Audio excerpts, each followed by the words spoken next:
What is up, you sexy people? Let's go ahead and check on the stream quality because we know that I have had some serious stream issues, but I've done something. I've changed something today.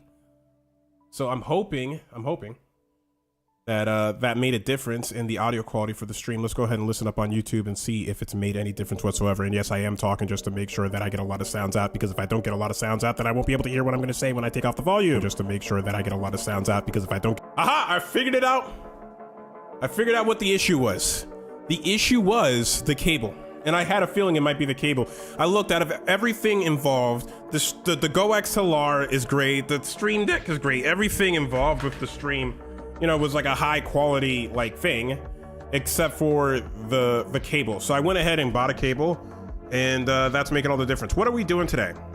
It says podcast reviews. What do you mean the mic is still off? Fuck you, man. Stop playing, dude. Listen, if the mic is not off right now, stop playing, because I've done too much. I've done too much to fucking deal with that shit. Stop doing that. I know for a fact it's working. I know, I just heard it.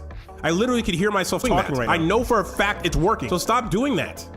It's not funny to me. God damn. Stop it. I'm not interested in fucking... No, it's not funny, dude. Really? Like, you see that I've been struggling with the audio quality for multiple streams now. I'm trying to get back into streaming. Is this the way you want to treat me, getting back into streaming? Come on, bro. You know it annoys me. You know it's getting on my nerves. So please, dude. Please stop making that joke. That's all I ask. Please stop. All right. Anyway. Damn. It's actually a simple request. Just stop doing that. Damn. All right. As I was saying before, I was rudely deceived by somebody who wants to pretend to be my friend, but really tries to just put landmines everywhere I step. We're gonna do a little something different today because I like doing different things, and you know what? You gotta, variety is the spice of life, you know? You gotta try new things, otherwise, you'll be doing the same thing over and over again. Today, we're gonna actually do a little review of some podcasts and some parts of podcasts, so that we can,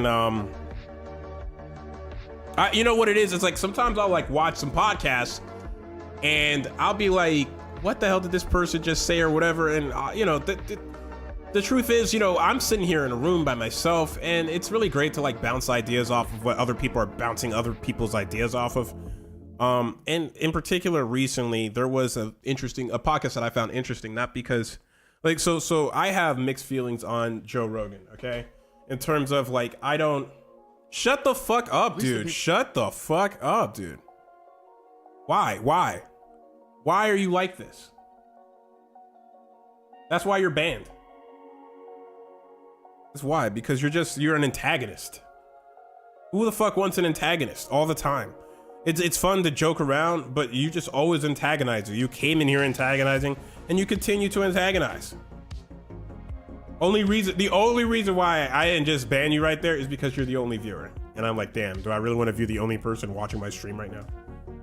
That's the only reason. But you know what? I'm not gonna let your negativity, your nasty negativity, your fucked up negativity, your immature negativity, your short-sighted negativity, your fucked up negativity affect my mood, because I came here to do something positive.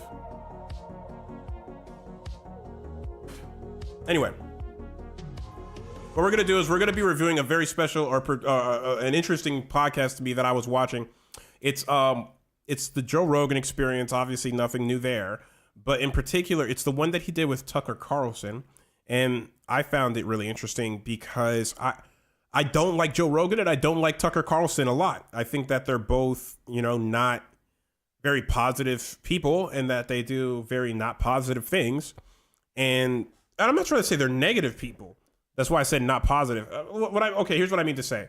Like, Joe Rogan's politics, for instance, have switched over the years. Maybe it's because he learned more, but like, it's just like learning more doesn't always make you better.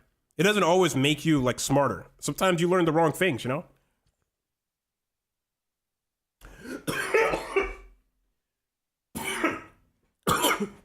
Excuse me. Oh my gosh. And I nearly just died right there. That was crazy. I did not expect that adverse reaction to sugar-free root beer. Please hold while your host dies. Okay. So, I think that, here's one thing I learned. I'm taking school. I'm in school right now. I'm in school for finance. I took a couple economics classes, and I really feel like there is a political agenda to economics.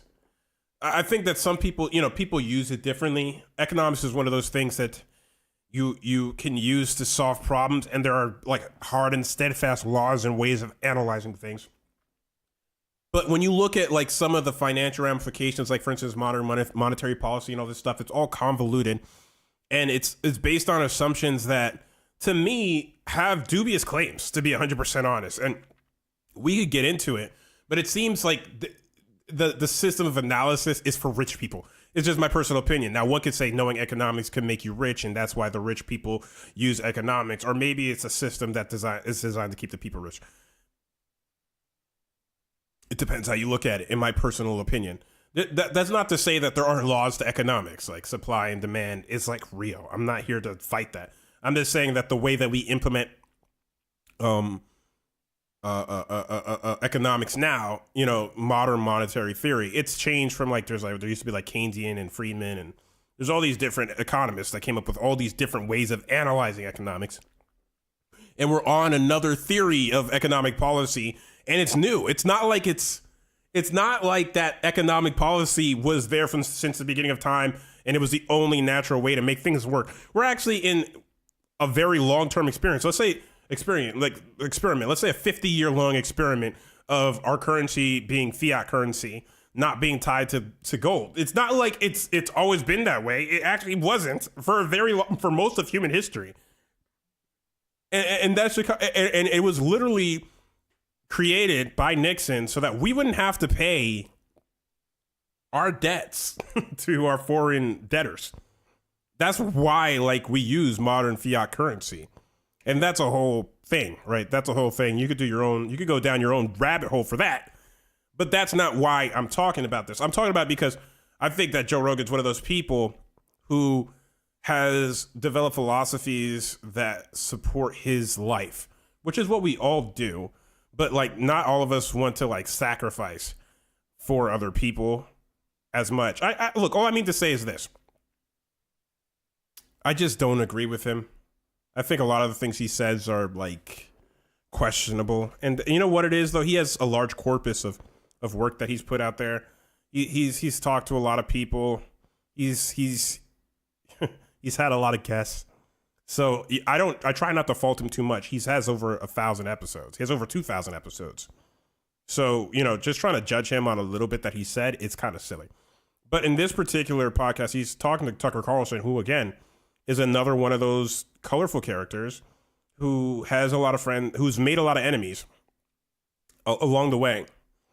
In terms of, Rupert Murdoch, the entire left wing of the political spectrum, and me, because I think that he definitely, on his show at least, and I haven't watched any of his new stuff on Twitter, because I know he has a new show on Twitter, he has made a lot of enemies in terms of, because he just makes inflammatory language. His language is extremely inflammatory, designed to create sensationalism.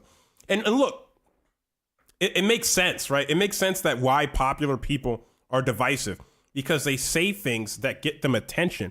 And the things that get attention aren't always for positive things. We're not all curing cancer out here. That's not the way that everybody makes their mark, right? Sometimes people just make their mark by taking advantage of people's biases and what triggers them and saying what they want to hear, like a politician, and they make their mark in that way. It's as old as time, right? This is how people get ahead. This is how people create their legacies and their lives and their wealth. And it's not and then there's the juxtaposition of character, because they seem to be putting their character on the line, but I think in some way they sacrifice part of their, how would you say, genuineness Because, I look at the world that I live in, and I realize like this world is not, it's when you're young and you're in school and they're teaching you all sorts of stuff about how the world works. They're teaching you a watered down version. They're teaching you the version, I wouldn't say watered down version, a very specific version of how the world works. They're programming you. The education system isn't designed to make you rich. It's not designed to make you poor, per se. It's not like designed to make you destitute. It's designed to make you a good worker and somebody who can contribute to the American economy. Okay? That's really what school is for. It's not designed to make you a tech CEO, right? That's something that your parents can do by selectively investing in you or whatever. But the truth is that the world doesn't have a lot to say about people who can't fit into the mold, right? And there will always be people who don't fit into the mold.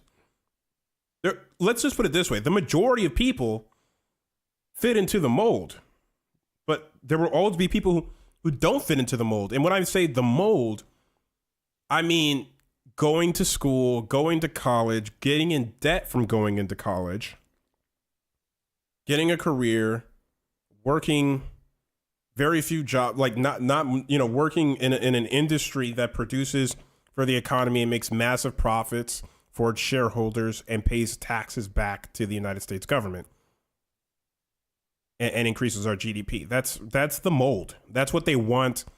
That's the type of citizens they want. And maybe some of them, if they work really hard, can become entrepreneurs and start their own companies that again contribute to the GDP. This is the system that we live in. This is what they want to create. But what I mean to say is they don't have very much to say about people who, let's say, don't want to live by the rules. And that doesn't necessarily mean a negative thing. Like, is it so bad to have the instinct if you wanted to go live in the woods and build a cabin? Is it so bad to want to build a cabin in the woods? I argue no. It's not bad to build a cabin in the woods. Nobody gets hurt when you build a cabin in the woods and go live in it and live off the land. But, that's not allowed. When I say it, and what I really mean it by it's not allowed. Because if you try to live outside of society in a way that society doesn't make any concessions or spaces for, it immediately problems start to show up in your life. Immediately questions are asked about, like, do you have a permit to build here? You can't stay here. You can't live here. This is government ground. This is private ground. Right? Eventually, you can't build this structure here. It's protected. You don't have a permit for it. All this stuff starts to come up, like you can't live outside of society. And then when you're homeless, you can't sleep here.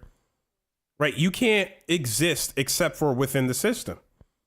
And, you can do it, but just know that anytime that there's any, like, rubbing up of you against society, that society is going to have a person with a gun eventually show up, like a police officer or a ranger. Somebody with a gun will tell you with violence, you can't do this. I'm just saying that's just the truth of the world that we live in. That you can't, that nobody wants you to live outside of the way that society is structured. And the whole society is built that way. But I don't think that it's morally wrong. I don't think that anybody's getting hurt. I think it's natural. If we were really nomadic people that moved across the plains of Africa for, I don't know, millennia, that discover new places that were able to move around. There might be some of that still in our blood. Look, I look at homeless people sometimes. Not all of them are homeless because they're on drugs. I mean, many of them are. Let's be real. And there's all sorts of problems with that. But some people just don't want to live in houses. I totally get it. Some people don't want to owe anybody anything. Some people don't want to have to work a 9 to 5 and have a boss, right? Some people just want to, like, have their own thing. But let's say you even find a way, you work outside of the system and you start earning money in another way. You start doing services for people. The government comes and says, you need to start paying taxes, right? Like somebody always comes around and says, you can't just live your life. You have to come through us. I'm just saying, it's kind of crazy. I just think it's kind of crazy that is actually the state of the world that we live in. That and it's problematic, right? Because a lot of things of value come from resources. But anyway, society doesn't have much to say for people who want to live out of the side of the system. I'm getting carried away because I want to review this podcast. Society doesn't have a lot to say for people that live outside of the system or that don't want to get super involved with the government, don't want to pay taxes, just want to own something and just own it. You're not allowed to do that. I don't know why that is. I mean, I know why it is. I mean, I don't know how, or I think it's messed up that it's that way. That's really what I'm trying to say. I'm trying to say that I don't like that there isn't enough freedom. Dude, just hit the refresh button, bro. Hit the refresh button. That's it. If the stream is lagging, hit the refresh button. And I don't even know what do you mean by lagging? Lagging how? What does it mean by lagging? Does that mean that it's skipping? What does that mean to lag? Is the audio delayed from when I'm speaking? Anyway, lag is too general a term. If you're right now, it says I have an excellent connection. I would argue that it's your fault. So anyway, I'm gonna review this podcast. Why? Because I listened to Joe Rogan and like Tucker Carlson. I was listening to this stream of people that I don't necessarily like, and I was listening to them talk, and I came to the conclusion that, you know, Tucker Carlson doesn't know shit, dude.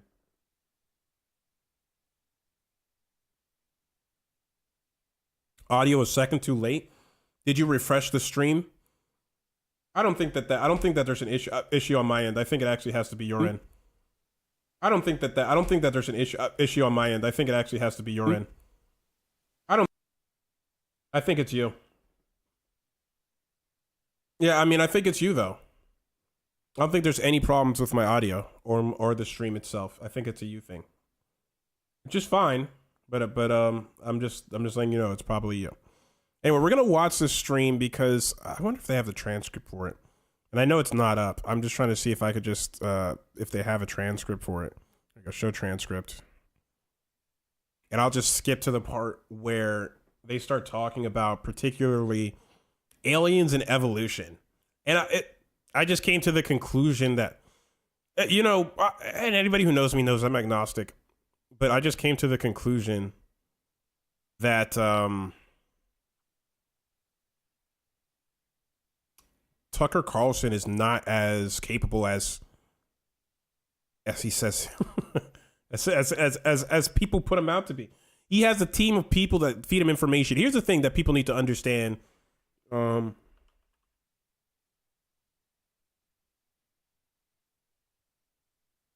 Tucker Carlson has always been rich. I'm looking up why. He's always been rich. He's been rich since he was young. Okay? And he has a bachelor's degree, whatever. He went to Trinity College in Hartford, whatever. I'm looking up. I'm trying to remember what he's rich from. Let me see. Carlson born Tucker McNear Carlson at the Children's Hospital in San Francisco, California on May 16th, 69.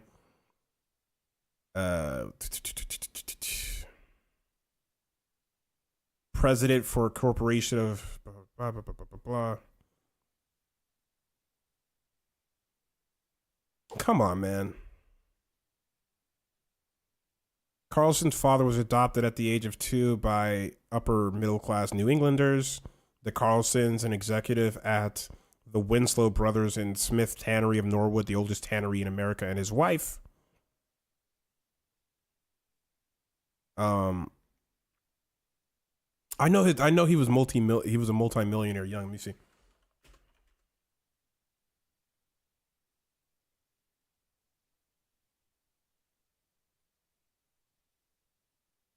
There we go. Richard did marry Patricia Caroline Swanson, who is the heiress to the Swanson Frozen Food Company. There you go. Yeah, so he was and the Swansons sold the brand to Campbell's Soup in 1955. So, you know, does he earn his own money? Yeah, but was his family extremely rich already? Absolutely.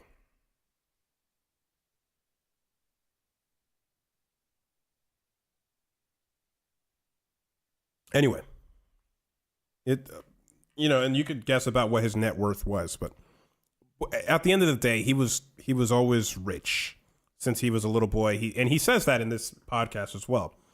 So I just think he never had to struggle as much, and he talks about that too in the podcast. Anyway, let's get to it.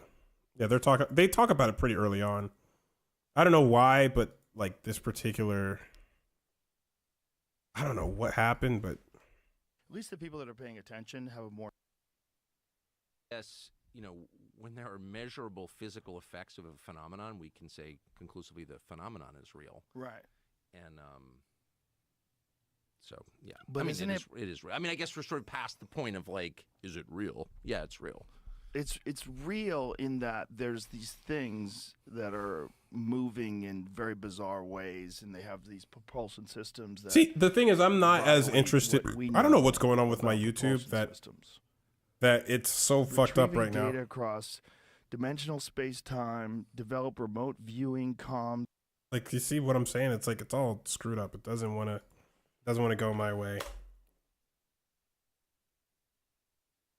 But look at that handsome guy. What a guy. All right, we're going to try one more time.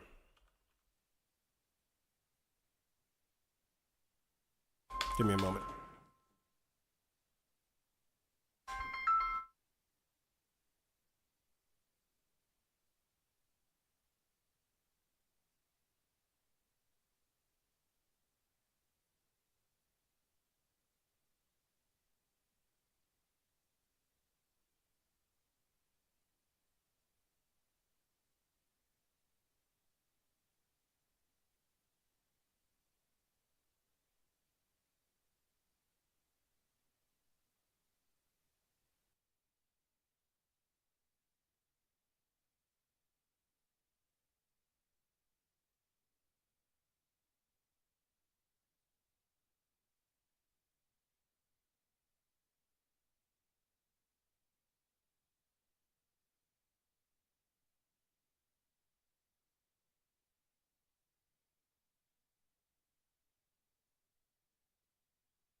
All right, let's try this one more time.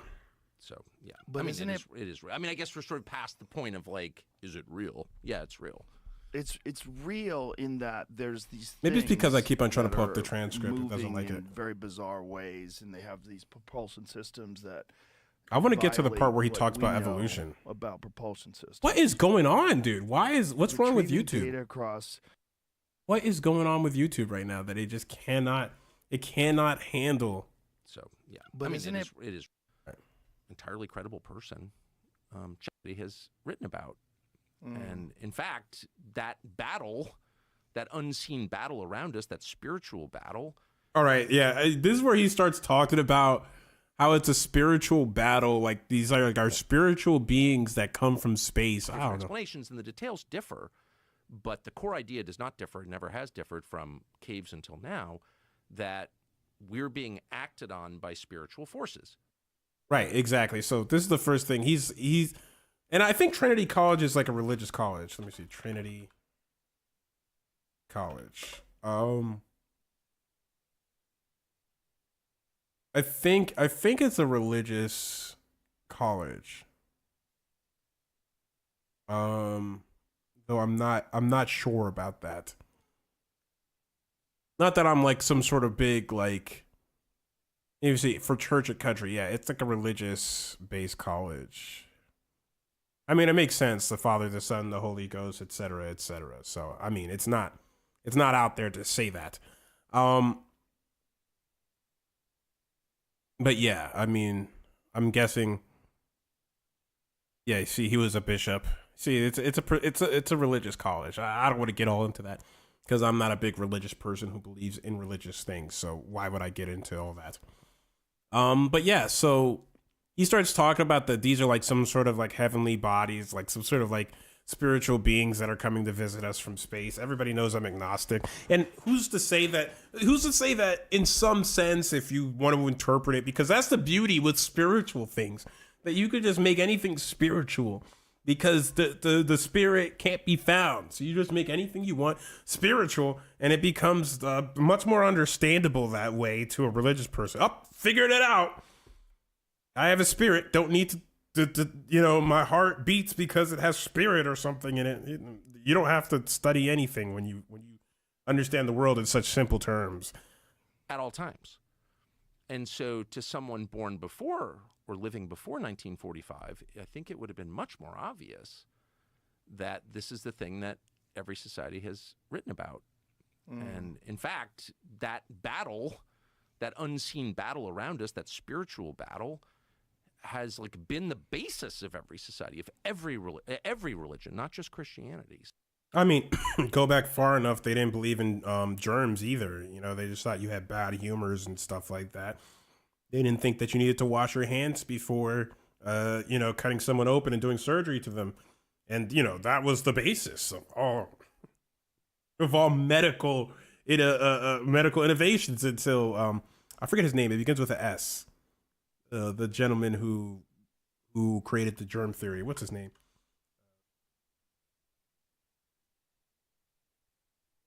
Semmelweis. I think his name is Semmelweis. I remembered it. I'm pretty sure it's Semmelweis. So good, baby.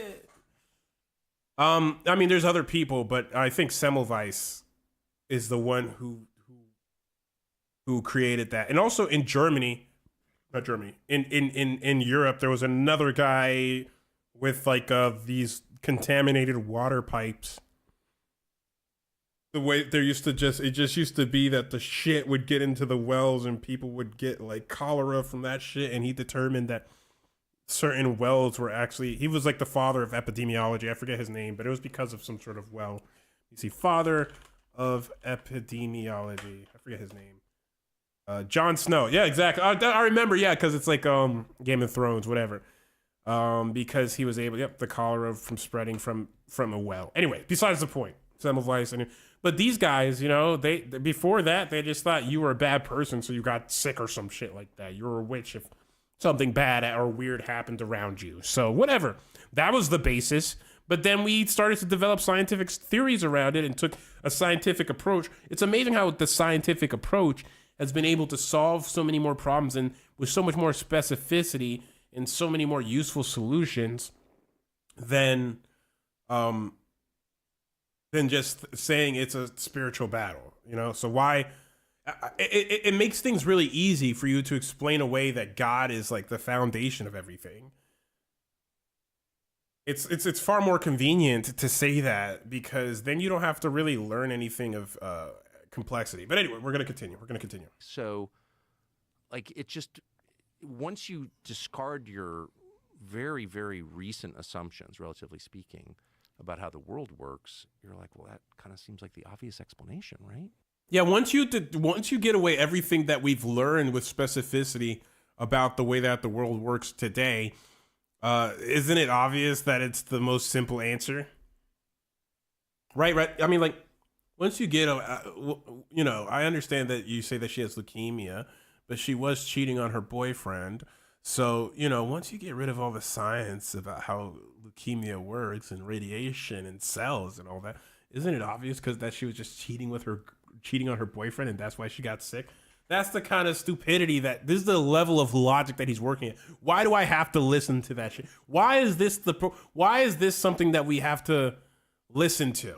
Why is this person exemplified in American society? Why? Because so many people think this way and want to think this way. It's not useful. I'm not saying, I think it's okay to just be like, wow, yeah, it's amazing. It's amazing. I don't understand it. It's a much better way to go. Like, and you still don't have to learn about it because there's so many things I've realized I don't want to learn about. Like, for instance, I believe that racism still exists. And that this discrimination still exists. And that there's problems with our society. But I don't want to learn the specifics. I just generally believe it. Based on my experience, I think it's more widespread than the statistics show. And I feel like, if I did enough studying, I could really learn the specifics of it. But I just generally believe, like, we've still got some work to do. And, that's it. That's all. That's it. Like, I look at Heroes Chat. I look at the way that it looks. And I go, like, hey, you know what? We've got a way to go with the racism stuff. It's probably affecting our society in ways that we don't know. I don't think it's so simple as what Ben Shapiro says, where it's just like, oh, the black fathers leave and they have children out of wedlock. I'm like, I think that's an overly simplistic answer. And we got some work to do. But I don't want to compile the information to debate Ben Shapiro on it. I just go like, it's a complex issue, one with many factors. I don't want to talk about how black people murder at a higher rate, even though they're a smaller percentage of the population. I don't want to get into all that. I'm not a sociologist, a psychologist. I'm not an anthropologist. I'm not a historian. And I'm not trying to develop to gain all those skills. Just to make the point that, like, yeah, I don't think that's I don't think it's so simple that you could just say that this group of people is fucked up just because they were born that way. It's like their racial genetics. I think that there's some work to do. We gotta learn, and I think that's what he should do. He should say, like, yeah, I have information about this, and it's interesting. Like, it's interesting that we have these celestial bodies. It's interesting that there's these things moving in space that we don't know. It could be the government. It could be our foreign adversaries. It could be beyond our understanding of our military. It could be within the understanding of our military. Joe Rogan goes on later in the podcast to talk about how he thinks that they might be like gifts or things that, like, for instance, how we send probes out into space that, they might just like be crash landing here and stuff like that. There's a lot of interesting. It's interesting to think about what these things might be. And from a scientific standpoint, we can only go so far because we can only analyze what we know. But, as far as the unknown, yeah, there's a lot of unknown, and we can marvel at that and guess at that and think of ways of making it more known. But that, I think that's about as far as we could go. Just claiming it's a spiritual thing, it's not helping anybody. If anything, it's hurting people's understanding and their desire for knowledge. It's not that obvious to me. Oh yeah, I remember he says that. So what's more obvious, do you think? He's going to say it actually right here. I don't think there's an obvious explanation. I think if I had to guess, some of this stuff is ours. And some of these things are propulsion systems that they theorized way back in the 1950s. Anti-gravity propulsion systems, things that can operate without igniting fuel and pushing something out, that they operate in some completely different way that utilizes gravity and almost can instantaneously transport to new places, essentially fold space-time. I don't know. So there's things that the government does where they have these programs, and the people that are sworn into these programs, whether they're the physicists or the metallurgists or whoever these people are that are working on these programs, they don't tell anybody. All their phones are monitored. Everything's monitored. There's a culture of secretism that's pretty intense, and it's not inconceivable that over the course of the last 70 plus years of them theorizing and then eventually implementing some of these things, that they've developed drones that can move in ways that the people that understand conventional propulsion systems could not imagine. Yeah, I mean, it's a possibility, right? But then there's the secrets, and then there's like what we know. I think it's much harder nowadays to get something past the American public, considering that there's smartphones. I was watching, I can't remember exactly which YouTube video I was watching, but they were talking about a UFO that a lot of people saw near Roswell, New Mexico, you know, the thing that makes people say Area 51 and all that stuff. And the army or the military, I don't remember, you know, probably the Pentagon, said actually they were testing a new Soviet spy ship detection, like aerial object during that time that was top secret, and people saw it and they denied it. So basically it became unclassified that, yeah, there was something there and it was ours, and that the American public was lied to about it. So basically they're saying, like, yes, we lied to you, which means that if there's something now there, it shows, history will show that they will lie to us about it, even if they know exactly what it is. They'll say, well, we have no idea what it is, or it's not real. They will gaslight the American public if there's something there. That's number one. But number two, it means that if they don't know what it is, they could still lie to us and whatever. Or if it's not ours, they'll still lie to us. So basically, it's basically already been proven that we will get lied to about these aerial objects. We're not going to be told if it's 100% sure alien spacecraft that's flying over our head right now, we will be lied to. If it's our enemies, we will be lied to. And if it is us, we will be lied to. So it leaves open the door for skepticism and confusion, and probably by design. As a matter of fact, almost 100% surely by design. Because if they wanted to inform us, let's put it this way. Let's say that I think it becomes very clear that there's a lot of reasons for them to lie to us about what's actually happening in American airspace, simply because let's say that our enemies are actually launching a lot of these objects above us, and that's why we are, you know, constantly you know, seeing all these unidentified flying objects. And we don't always know what they are. Let's say we don't always know what they are. What does that mean? That means we don't want our enemies to know what we don't know about what they're doing. So if they're doing something we don't know, we don't want to be like, we don't know when we really don't know. We want to be like, we don't know for everything. Anything that people don't know, we just want to be like, we don't know. If it's something we don't know, we don't know. If it's something that we know, we don't know. But that way, they don't know which one we actually know and which one we don't. They have to wonder, like, do they know? Because we can't. That's secret information. We can't let them know what's actually getting past our defense systems. One of the best defenses is a stone face. Because if they're like, oh, we have something, it really worked on them, they can abuse it and use it in ways that we won't be able to anticipate because we don't know. But if they're stuck wondering what we know and what we don't know in the fog of war, we have an advantage. Or we don't lose our advantage. We don't lose we don't lose our potential advantage, right? So better to say we don't know what anything is than to say that we know what anything at all is.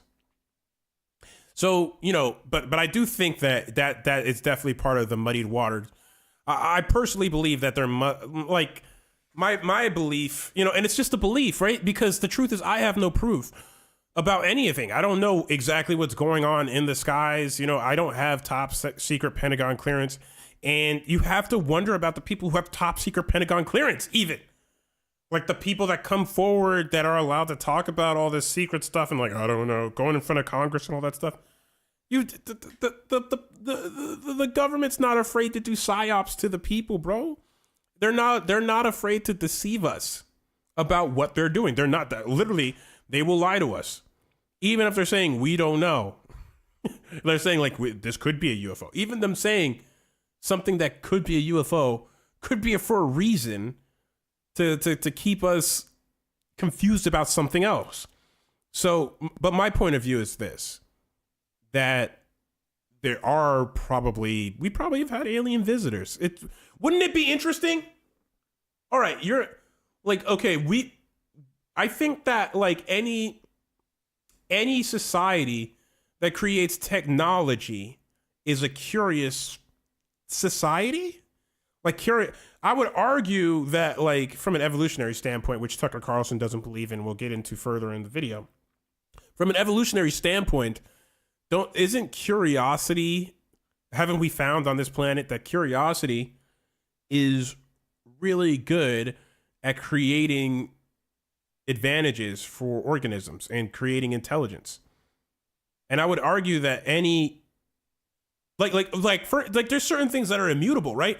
Like if we look down on the cellular level, right, it's good to be able to keep yourself intact for the most part, because if you get broken apart, then you die or your organs fall out. Not good. So most things have like a cell membrane, and then we have skin and whatever. Like that's good. Good have that, right?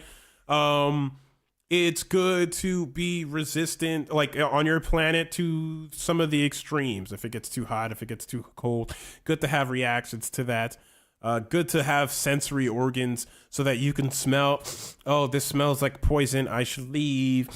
Oh, this smells like food, I should move towards it. You know, pleasure, pain, those types of things evolve. Not saying that any of these things are necessary, but we know that certain things help us in our quest for survival and the reproduction of our genes, which one might argue are the prime factors of any life on Earth, simply because something that wishes to survive and reproduce is more likely to have more of itself around. If there's some organism out there that doesn't want to reproduce at all, they're more likely to die out, because if they don't I'm looking at you, pandas. If they don't want to reproduce, their species is going to die out. There will be no pandas in short order if the pandas don't get it on, right? So, you know, most organisms, all organisms that are surviving today want to reproduce. They have that innate drive to reproduce. So I think curiosity might be one of those factors when it comes to intelligence that create durable advantages for species so that they could survive and conquer their environment. And one would argue that a spacefaring organization is technologically advanced. For them to do that, they had to have been searching for more technological advantages, right? They would have had to have some sort of curiosity, natural inquisitiveness. And why would they not? Yeah, you leave for 5 minutes. You know how it is. You know how it is here. So why would they not be interested in our star system, just a lone species in a solar? Like, wouldn't we do that, right? Like, if we knew that the next solar system over, there was like some living organisms, we had the tools to do that, wouldn't we want to check them out? Just like when there's like, we climb Everest, there's nothing up there. There's nothing up there in Everest. People climb mountains with no safety gear up just to say that they did it, right? But this is a whole untouched ecosystem in the middle of the solar system. Why would they not want to explore it? I'm just saying, people would be like, why come here? But like, if you had the technology to traverse the solar system at faster than light speeds, why not check out the primate based species over here and see what they're doing, see how fast their technology's taking off, study what it's like as a society, a primitive society, I would assume, based off of maybe some of the technological advancements that the aliens would have had. As they advance, as they start to develop more and more sophisticated means of communication and warfare, and see how your species was able to develop and give you clues to your evolution. Anyway, so yeah, I think that it's more than likely that I'm just saying, like, space is big, but if you're looking for something and you understand the terms under which that thing can exist, maybe space becomes smaller, right? Like, if you know, like, if they really have figured out, like, there's like a 99% correlation between liquid water and there being life on that planet, like, they're going to look for places with liquid water and the sun and all that. They're going to do that. And they'll be like, let's check it out. And they probably have higher levels of detection software than we have. We're able to see light years and light years away, hundreds, thousands of light years away, whatever. Probably more than that. I'm not an astrophysicist or anything like that. but they're able to see all these different, all these different planets. We're able to see the Milky Way and all this stuff. Why wouldn't they be able to key in on the most likely planets to have life, investigate them in a much more sophisticated way than we can, and then go, oh, let's go check that one out. It actually has life on it, just like all the other planets that we found with life on it, because I truly believe that we're not alone. We're just not. It's very unlikely to me that, in the vastness of how enormous the universe is, that a happy accident happened on one rock. Just because we're isolated to the extent that we are doesn't mean that there's not more life out there. And wouldn't that be a beautiful thing to be able to see it somewhere else? Maybe from a distance. I don't think that, just because there's life on other planets doesn't mean I want to, interact with that life. As I get older, I become more, concerned. Yeah, but how do I know they care about the same things that we do? How do I know they're not poisonous to us, or they don't have bacteria that we can't cure? Let's say there's a super alien from another planet that, is far technologically advanced to us. They've cured all their diseases, but wait, they have some super virus that's mutated far beyond our understanding of how to cure diseases, simply because they had become so antibiotic immune that they had to create new technologies and little micro nanobots to defeat them, and all. You don't know what level they're on. So, and you're basically fucked if they touch you. You have this. You're gonna die in 10 minutes. You can't know. So anyway, let's move on. And that they figured out a way to do this and to keep it secret. And we're probably not the only ones working on these things.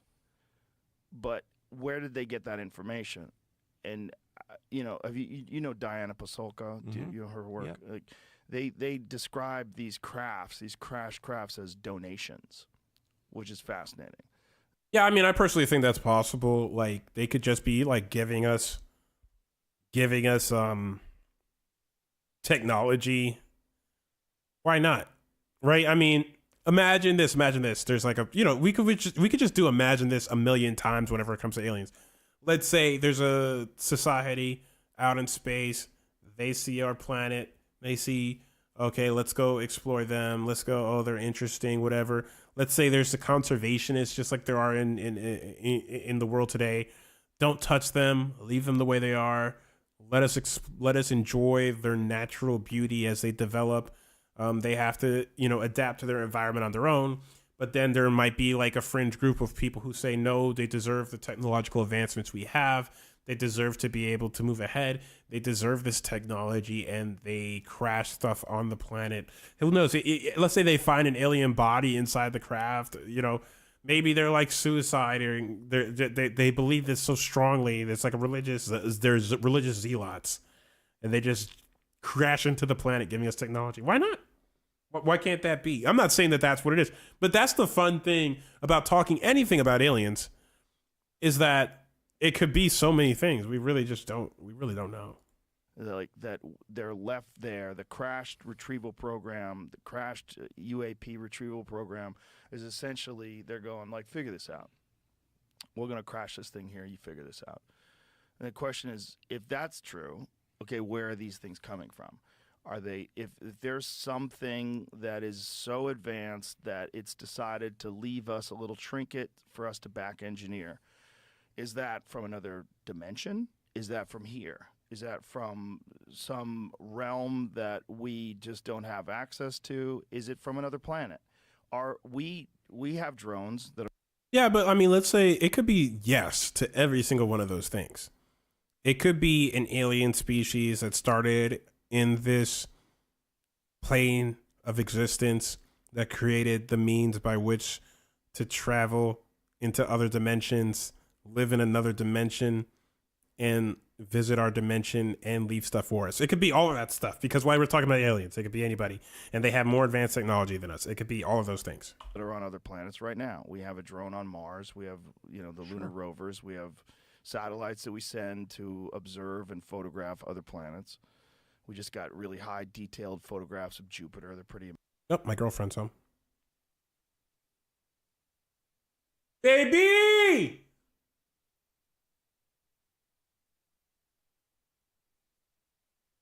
Pain in the ass. Dame un beso.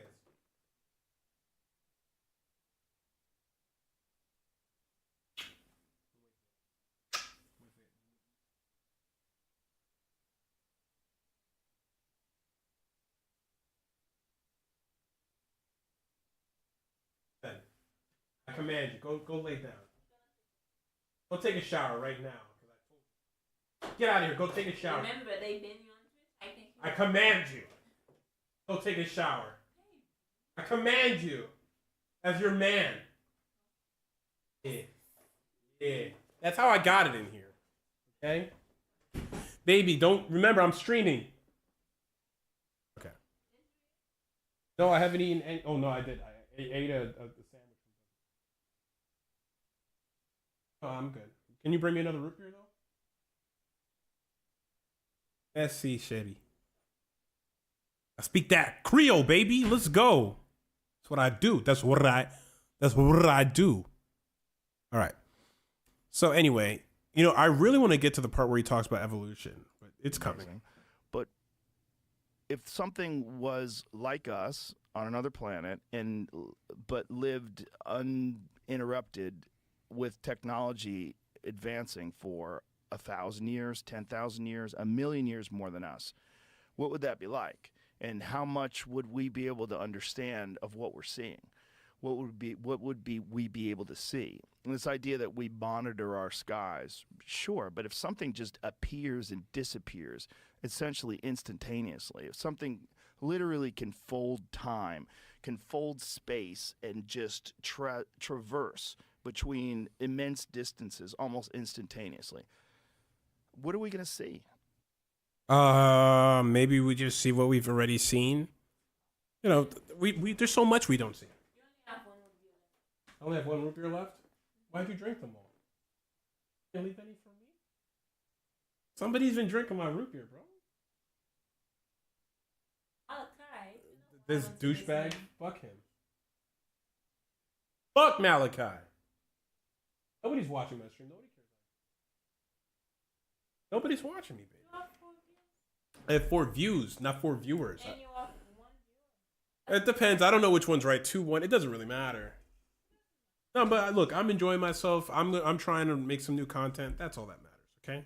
I'll cry afterwards. That's what I'll do. I'll go cry in the other room. We can watch Demon Slayer. But it's not fair. Me and my monster tribe can help up and watch. You and who? Monster. Who's the monster?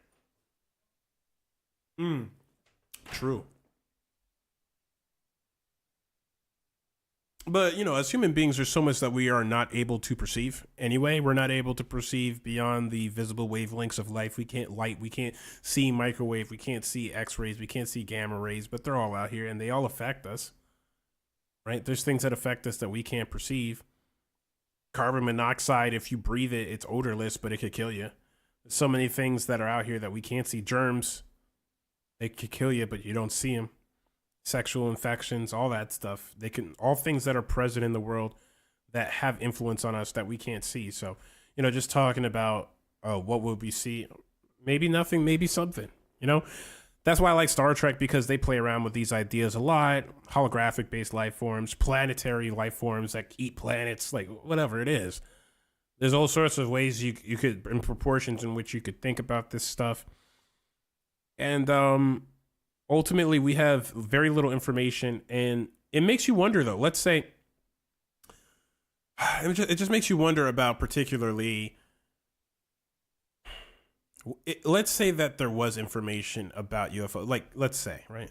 Let's say there was information that there are definitely extraterrestrial beings. They visited our planets. They come in crafts beyond our comprehension. We're in contact with them. We know about them. Let's say that they even are like the Vulcans in Star Trek, and they communicate with us, and they're guiding us so we can join some intergalactic federation. Whatever. We could go as far as we want with all that stuff. Why would they hide it from us? Is the real question I have. Let's say, maybe they have to. Why would it be secret information is really the thing that rattles around in my head. Like, what would be the benefit is it that it would scare us too much and there would be people that, do they not want to make it political?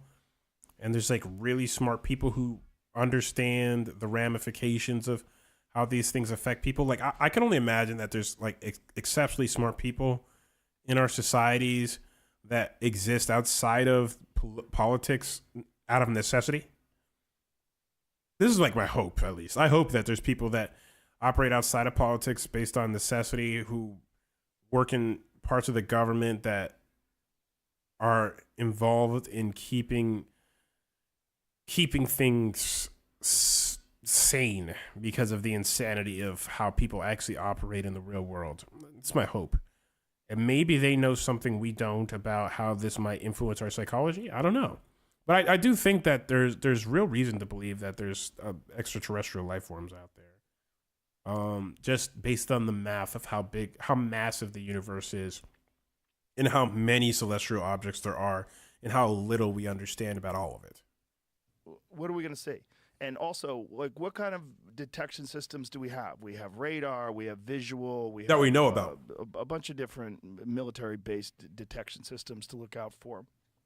That we know Enemy about. crafts and airships and all that stuff. But if you're dealing with something that's a million years more advanced than us, how much would we be able to detect? Well, so I think we're pointing to the same question. I mean, I have no Right. doubt that the U.S. government has technology that we don't know the details of. That makes sense. Sure.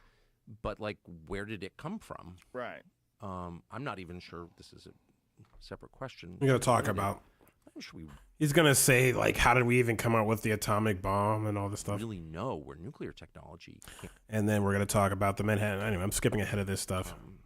Who's a trustworthy person and a friend? What was the Isaac Newton apple on the head I read in on? Right. Of course. Thousands of years. Right. Confirmed they're seen by people in our atmosphere, on Earth looking up or be seen. Well, then why do they want to be seen? Study primate documentary on one of because so you think it very official people would if you can from computer version really when you think about it along we could send videos from your phone and it has of which everything and you give artificial general intelligence People building machines that were stronger than the human body. right It becomes stronger than the human body. AI or supercomputing is just, however powerful it is, it changed. At the center of this did not make people.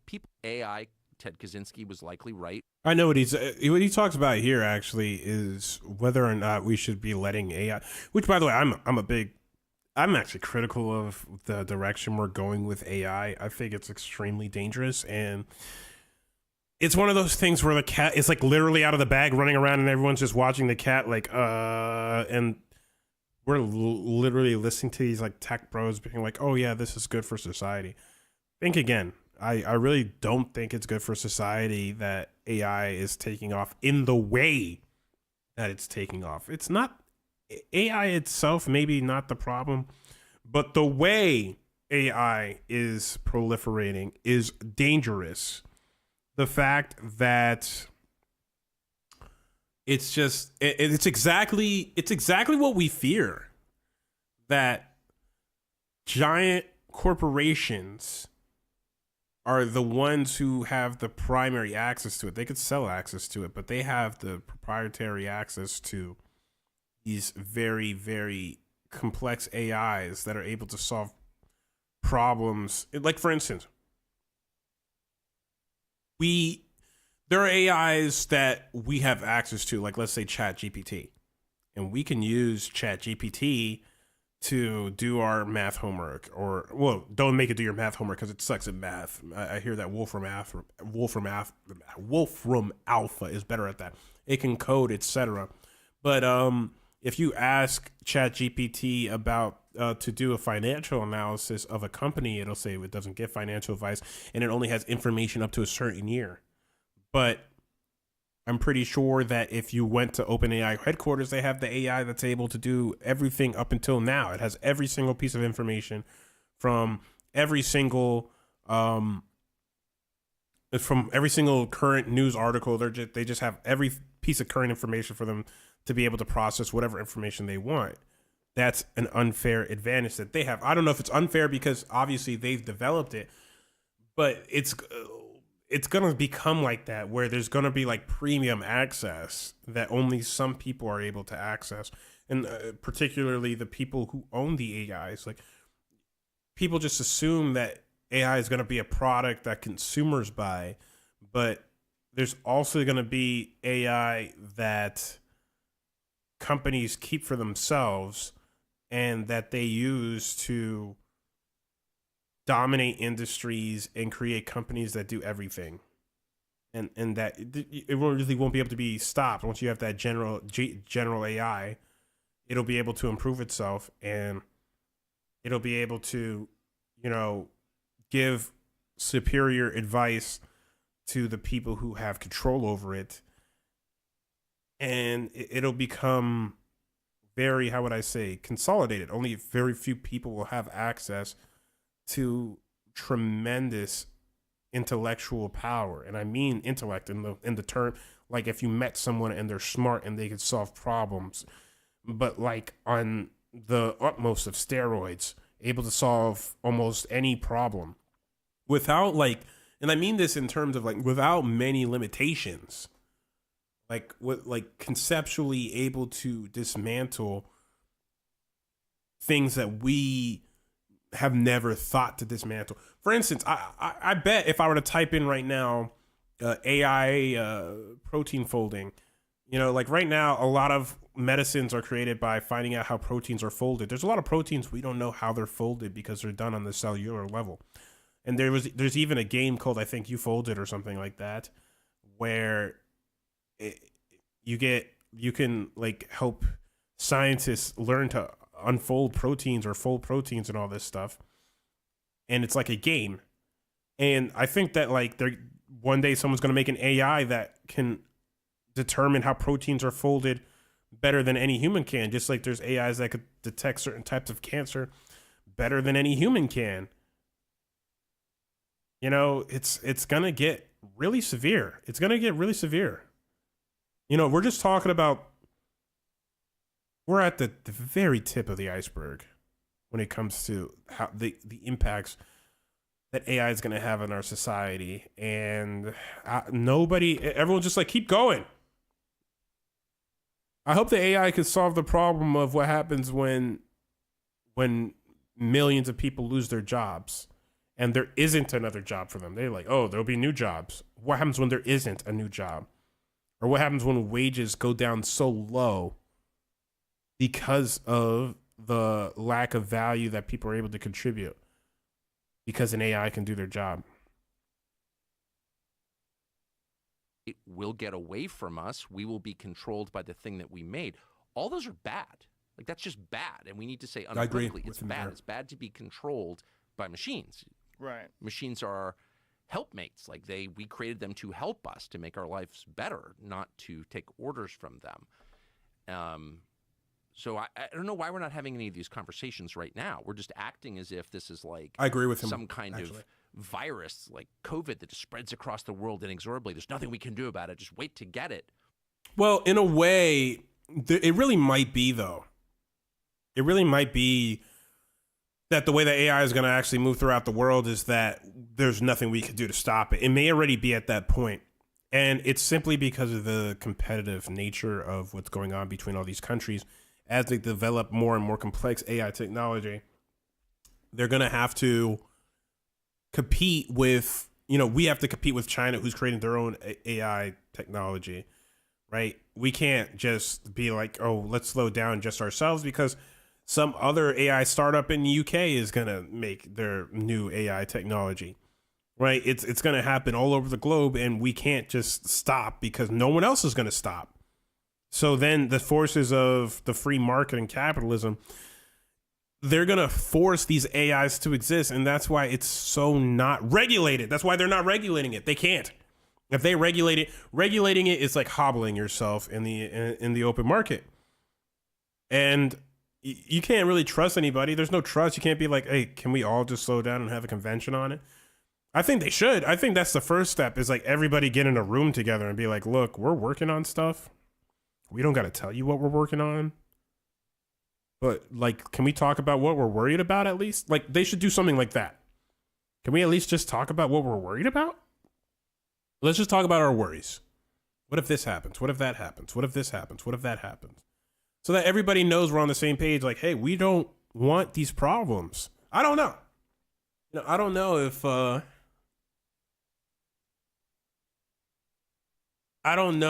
if there's anything we could do. We might just be screwed. And I don't know what, like, I fear for what happens in the next generation. I really do. Because I think that the artificial intelligence will start to improve itself.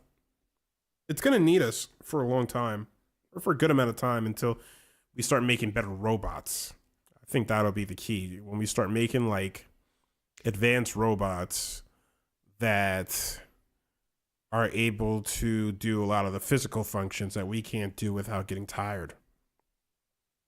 And that's when we have to really be careful. And I know it sounds like it's something like, oh, whatever, Cyberdyne, Terminator, blah, blah, blah. But yeah, I mean, we keep moving towards it. We're creating these robots, trying to give them fine motor skills. They could do backflips like the Boston Dynamics the robot. We're giving them all these skills to be able to do all this stuff. And one day we're going to put an AI in one of those, and the AIs are going to be able to improve themselves, and they're going to be able to solve more and more complex problems, and they're going to be able to maybe build a better microchip for themselves. It'll design it, make a new microchip, put it inside, and do it all by itself. It'll be on the news. It'll be on the news. First AI creates new microchip and installs it for it itself.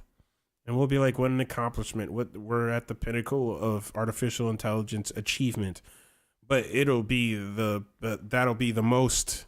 It is going to be a program. It's going to be first AI programs itself to create more efficient methodologies of solving problems, and they'll be like, oh, it's an innovation. No, it won't be an innovation. It'll be a warning sign of what's to come. And what I mean to say is, hopefully, I think our biggest hope would be the Elon Musk route with the what is it called again? Neuralink is probably the only way that we get out ahead of this. Integrating artificial intelligence with the wetware that we have, becoming cyborgs. Quite literally, if human beings become cyborgs, we could go along for the ride, expand our capacity, and not fear AI, but integrate with AI. And, go along for the ride. And I don't know if I'll be honest for myself, considering that I'm almost halfway through my life or something like that, right? If the average person lives to be about 70, I'm 32. So I'm not sure. I think that might be a trip that I wouldn't want to take. I just don't. I think that I'll stick with the wetware till I die. I'm okay with any next generations doing it, unless it becomes like it's like really dope. If it's really dope, I mean, hey, sign me up, I guess. But until I could see it's really dope, it'll be for me. It's like, no. If we agree that the outcome is bad, and specifically it's bad for people, we should care what's good for people. That's all we should care about. Is it good for people or not? If it's bad for people, then we should strangle it in its crib. How many people? He's going to talk about, would you kill Hitler if he was a baby animal? Right now. Right. And why just blow up the data centers? Like, why is that hard? If it's actually going to become what you just described, which is a threat to people, humanity, life, then... No, that's the problem, though. In the same capitalist, conservative way that you like to think, Mr. Carlson, in that same vein, what you're saying is, it's like for how many people, because there's a lot of systems we have in place right now that are bad for many people, but not bad for people like you, Mr. Carlson. Like the amount of taxes you have to pay on that vacation house you probably own that you could write off because of your interest taxes or whatever. I mean, your interest expenses. Like, that's really great for you and not really great for somebody in the bottom 20% of the population. So for how many people is it bad? And also, who has the most political influence and who is the most stifled when it comes to having speech when relating to these things? We have a moral obligation to murder it immediately. And since it's not alive, we don't need to feel bad about that. Well, you could say the same about the atomic bomb, right? Yes, you could. And you could say that we have to develop it like Oppenheimer felt before the Nazis I did. love that. How'd that work? Well, I mean, it's fucked up. The nuclear bomb is the same thing. We shouldn't. It's a terrible thing. It's a terrible thing that society has created, and there's nothing we could do about it. The cat's out of the bag, and now everybody has nukes, and the world is less safe for it, and international relations are worse for it. The world is generally a worse place because nuclear bombs are in it. How'd that work? Well, I love, by the way, that people on my side, I'll just admit it, on the right, have spent the last 80 years defending dropping nuclear weapons on civilians. Like, are you joking? right. That's just like prima facie evil. Yeah. If you can't, We agree. well, if we hadn't done Prima that, facie then means this, on that, its the other face, thing, by the that way, was people. actually a great savings. In case you no, didn't it's know. wrong to drop nuclear weapons on people. And if you find yourself arguing that it's a good thing to drop nuclear weapons on people, then you are evil. Like it's not a tough one, right? It's not a Right. hard call for you. It's not.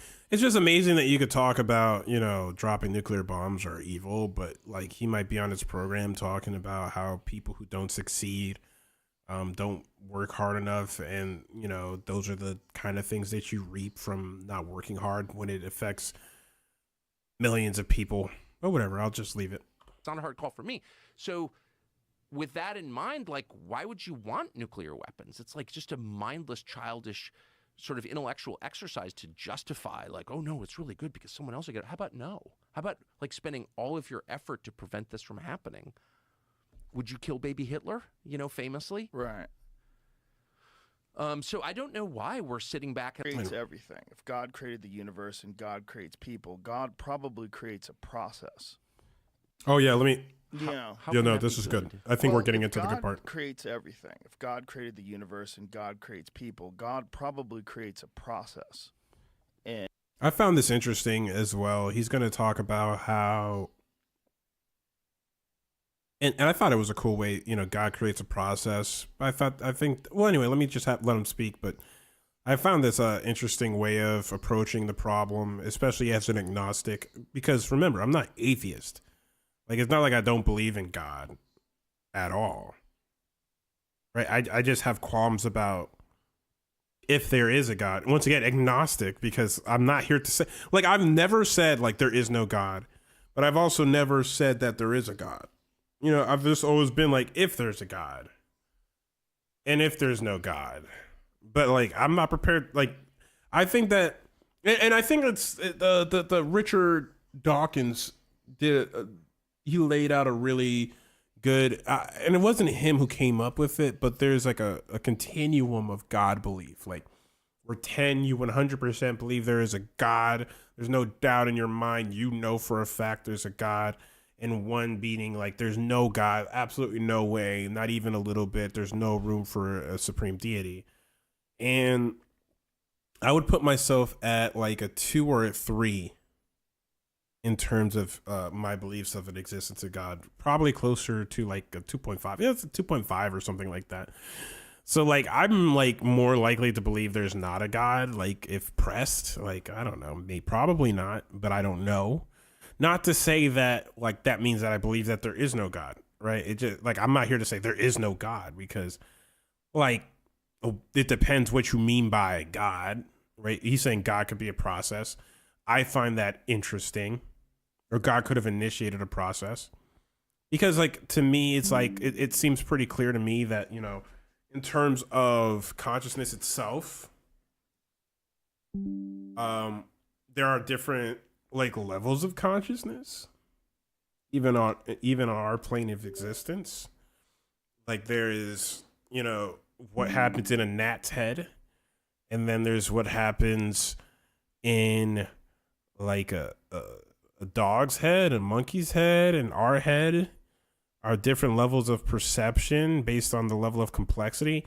And it leads me to believe that there are higher levels of complexity even within the realm that we exist.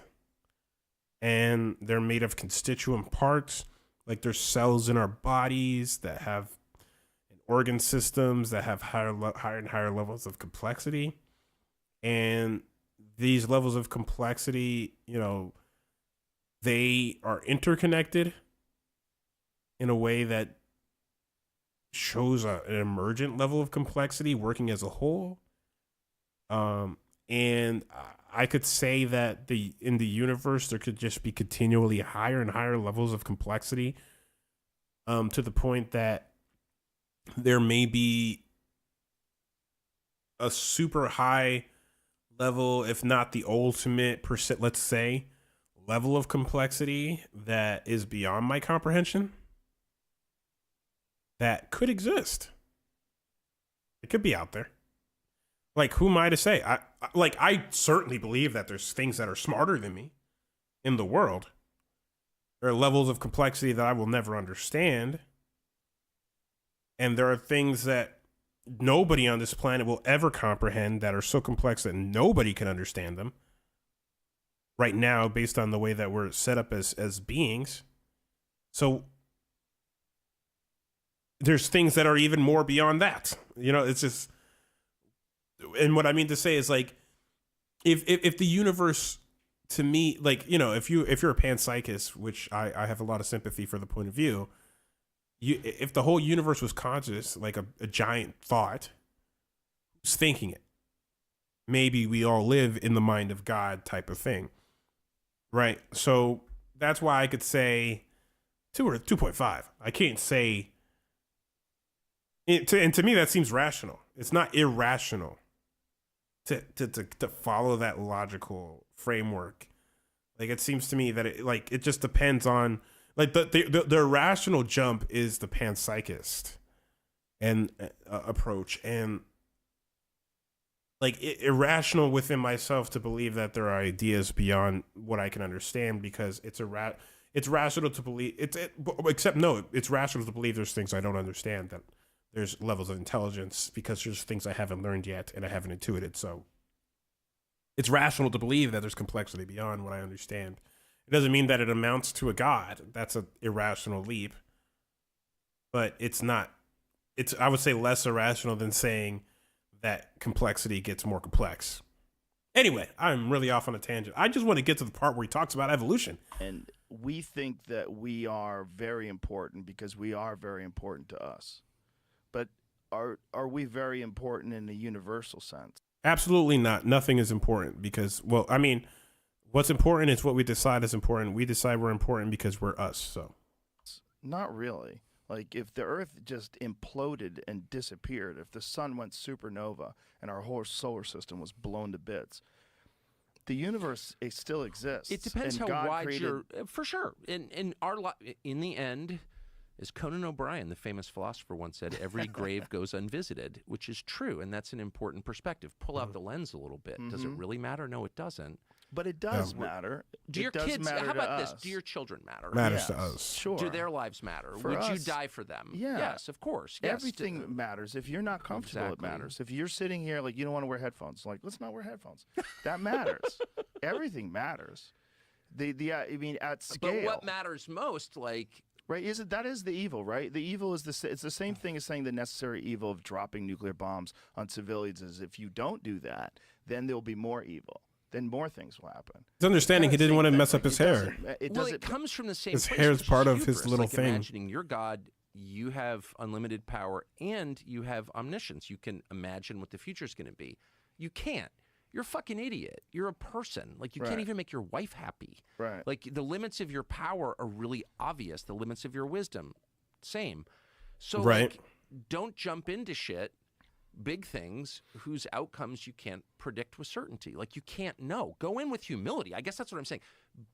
Right? So, yeah. I just find it, like, hilarious that he could say go in with humility when he's talking particularly about AI, but he can't talk about that when it comes to, like, UFOs. Like, he can't be like, why does it have to be a celestial body? Right. Or, like, you know, in terms of why does it have to be a spiritual being? Like, why don't you just go in with humility and say, I don't know what the fuck is going on the planet? Like, it's just very selective where he applies that philosophy. It doesn't seem like he has a very even application of that. and do what you can, knowing that you're probably going to screw it up. and you probably won't achieve your goal, but like you should try. And on the AI question, everyone I've ever talked to about, I'm hardly an expert. I don't own a computer, okay? But everybody I've ever talked to, and there's many people, was like, yeah, it's, could get away from us and enslave us. Well, let's say no to slavery. How's that? Is that a tough one? Not for me. It wasn't so hard for this nation. Anyway, let me stop. I couldn't help myself, bro. Couldn't help myself. Yeah. I had to throw that in there. And maybe a good use of nuclear weapons would be to hit the data centers. Oh, Lord. No, I'm serious. Like, why is that crazy? It's not. It's not. The reason why it'll never happen is because of greed. The same capitalist system that you both of these people are super, super supportive of a capitalist system that, it's the best way. Can't have socialism. No, because these supermarket based people always are like, fuck the public good. In a way, they're saying that because they're like, who cares? You can't coddle everybody, right? Well, you can't coddle, apply that here. Where's that same energy while AI takes over the world? Can't be coddled, man. Become smarter than the computers. Get that brain up to AI level, man. You got to be able to move as fast as a modern microchip if you want to survive in this world. You could apply it that. Just keep going. If they're the ones who are supposed to, if they're the best capitalists, then let the AI take over, because capitalism's so good, right? So we are definitely seeing the limits of where capitalist philosophy can apply. If you think that it's just amazing because now they really care about public good. But when you talk about socialism or capitalism with these people, that the public good really vanishes. It's just, I find it fascinating, honestly. beings are the end of this evolutionary chain. Well, what else is? Some supercomputer in a data center outside Dulles Airport? No. I mean, you know what I mean? Right. I don't actually think that individuals, I don't think I'm that important. My life is that important. I will die. I know that. And I try to keep that in mind every day. But you're important to everybody that cares about you. You're important to the people But around if we you. don't think people are important, then what do we think is important? I guess that's what I'm saying. Not necessarily that we don't think people are important, but if evolution is real, and if there is this Is it real? constant, I don't know. There we go. We finally got there. I should have looked it up before I was, watching this. He said he's questioning whether or not evolution is real. I'm just going to leave it at that for right now as we hear the dialectic that he chooses to employ in determining the veracity of evolution. Let's check it out. But it's visible. Like, you can measure it in certain animals. You can measure adaptation. Yeah. But there's no evidence that in fact, I think we've kind of given up on the idea of evolution. Can you believe I think we've given up on the idea of evolution? What the fuck is this, man? It just goes to show that some people can live in blissful ignorance. How does he even, I'm going to go back. How could those words leave an educated man's mouth? I'm not saying he's stupid. I'm saying what he said was stupid. It's visible.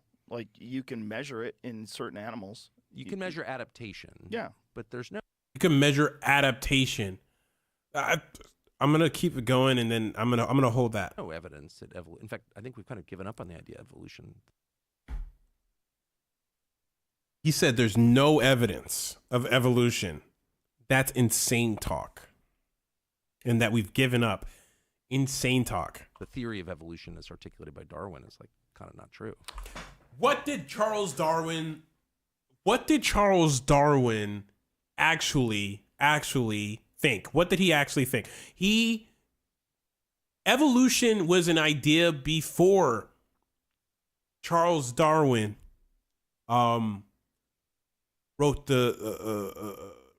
what is it called again? Man, what is it called again? The book that he wrote on the evolution of species or something like that.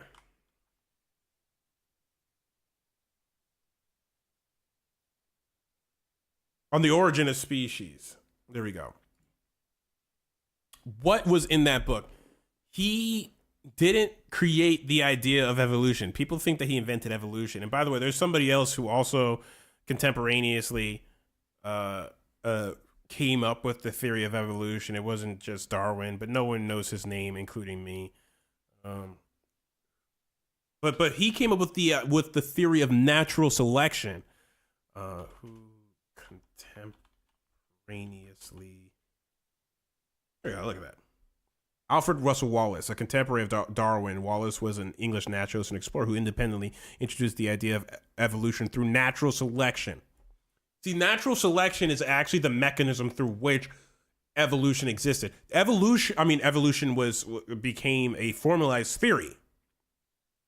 Because evolution, people already had theorized, like, perhaps species come from other species, but how?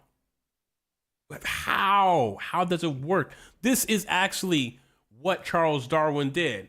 And, I am not a scientist, but I know this because I've taken, like, some, normal science classes. I didn't grow up in, like, an insane place where people can't, like, where people have to convolute the way that the world works. Natural selection. That's where the whole idea of survival of the fittest comes from. That the fittest, and that's just like a mnemonic device, or what? Mnemonic's not the right word. It's just a pithy phrase that people use to describe exactly how evolution works.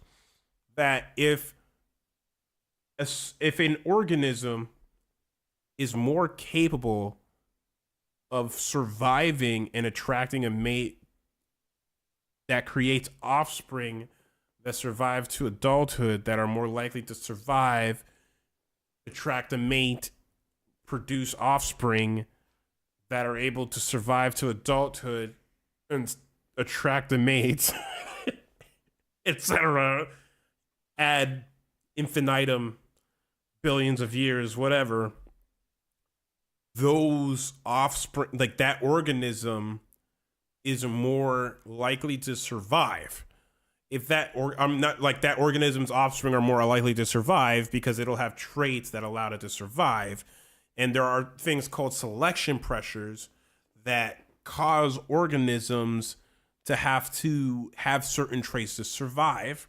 And if they don't have those traits, they're less likely to survive to adulthood, attract a mate, reproduce, create offspring that are more likely to survive to adulthood, etc. And I think one of the best ways that they've kind of laid this out was a good way for a lot of people to understand it. And I'm not an artist at all, but let's say that there are, these. Oops, I have a square. I'm sorry. We're going to do it this way because I think this is a good way that a lot of people come to understand it in the short term, but then you have to continue to extrapolate out to the long term. Let's say you have, I cannot draw very well, have a tree. We're going to color that tree in brown. This is you guys should really be, this is a masterclass on art here. You're welcome. Got this beautiful tree right here. And let's say that there's a tree dwelling moth, right? And there's two different types of these moths. So this is what a moth's wings look like. There's a brown moth, right? And there is a black moth. These are beautiful moths, I swear. You guys should really be thanking me for the beautiful art class. And both of these moths like to be on trees. And yeah, so, but the thing is, the predators, they have a certain amount of eyesight, and they look at both of these moths. They look at them. Let's say they both like to hang out on the trunk of the tree. And they look at the moths, and the one that's black really sticks out on the tree trunk because the tree trunk is the same color brown as this moth. So this moth is having a much easier time surviving on the tree than the black one. And when the predators come by and these guys are next to each other, they find the black ones. They don't find the brown ones. So the brown ones are more likely to survive, attract a mate, reproduce. And its children are brown. So this one gets to have like 1, 2, 3, 4 little children that are moths that get to survive. Right? Good for him. He's fucking. And these ones, these black ones, they only get like 1 because like they're getting picked off. They stick out on the tree really hard. Their adaptation isn't working. But let's say there's like a chemical plant, right? And it's pumping out a lot of soot. It just comes into the area and the soot is black. So actually what happens is that the trees, they start to become black. Still have green leaves though. I'm going to let them have green leaves. But it's changed the environment. The environment's now different. So the selection pressures have changed. The brown ones, now they really stick out on those black trees. But those black ones that were like, hey, you know what's funny? This is the problem with eugenicism, by the way, that people never seem to think about, and why genetic diversity is good. But, you know, now that the environment has changed, these black moths, they have an advantage. Right? They're like, whoa, we fit in. This one's able to have like 6 kids because now the predator's like, there's 6 more generations or 6 times the generation of this, and these guys are getting wiped the fuck out. And then this guy is only able to have like, you know, only a little bit of kids because the environment changed nearby in their environment. Which one is better? Which moth is better than the other moth? Let's say everything's different. Everything's the same except for their color. Which moth is better? Neither of them are better than the other one. I'm done. I'm done drawing ugly moths. I'm doing you a favor by not drawing them anymore. Neither moth was better than the other, but their environment called for different traits. These moths might survive outside of the city better. These moths are going to thrive in the city. But just imagine if there were only brown moths, then the brown moths, then when that new selection pressure came, and that species couldn't adapt, that would really threaten that moth population. Not to mention, I mean, but we also know that, you know, there's other types of selection pressures out there. Right, if they have like mutations and stuff, maybe things can change over time with the moth population. But this is the simple way to describe it in the short term. That short term selection pressures can change with the environment. If it becomes really cold and it turns out that there's like a pink moth that can survive the cold better, that pink moth that has that weird genetic trait that allows it to survive in the cold is going to survive better than any of these moths. And it's pink. So it's not just the color that's determining it, because the environment is complex. And evolution by means of natural selection is a great way to describe how that happens. And we could see that. I actually watched a lecture with this gentleman named Jay Phelan. He's a professor at UCLA, and he talked about, he basically showed evolution in a lab. You can literally show evolution in a lab. It's not really, to me, it's not really something that could be debated, that natural selection exists and that over time big changes could. It's so logical that if someone refutes it, I know they don't understand it. I just know, because it doesn't make sense. And it's not because I want to be difficult or obtuse or dense or be like self-righteous, but like I've yet to hear a better solution for how organisms change over time. I've yet to hear it. He took fruit flies in the lab and he wanted to extend their lifespan. What did he do? He would take He took a whole bunch of fruit flies, put them in a. This was it's in a lecture. It's in a college lecture that I saw. He took a whole bunch of fruit flies and put them inside. Let's do a new thing. He took a whole bunch of fruit flies, and he put all the little fruit flies in there, right? And he was like, I want these fruit flies to be able to live longer without food. And what he would do is he took a whole bunch of fruit flies and he put them in a container and let them fly around and had no food in there and waited till maybe let's say 3/4 of them died. Right? And then he took the surviving 1/4. And then he would this is the surviving 1/4 of them. And he put a little bit of bananas in there for them to eat. These are bananas, right? And then they would lay their little eggs in there. They would lay their little fruit fly eggs, and then the population would get replenished. And he would do this over and over again. And he was able to substantially increase it so that they could live. If most of them died in 24 hours, by the time he was done with the experiment, most of them would live for 84 hours before they died of starvation. And he was able to extend their lifespan out days without food, just by selecting in the short term over several generations, with the selection pressure of there not being food, and taking the gnats or the fruit flies that were most suited for those environment, letting them reproduce by putting a little food in there. After that long duration of time, they were able to lay their eggs in there, and their offsprings inherited those traits. And he continued to do that over time. And what was left were the ones that had the most robust traits. As a matter of fact, we don't even have to go that far. I actually just saw a video because I was interested in this just for something else. How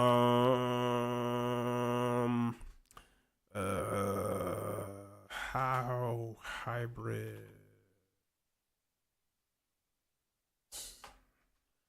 This is a really great. This is a video. It's only 2 minutes. It's a video I just saw because I was just curious about it. About how people make hybrids. This is a much better description of it. This person does an amazing job. Check this out. Ever heard of a pluot?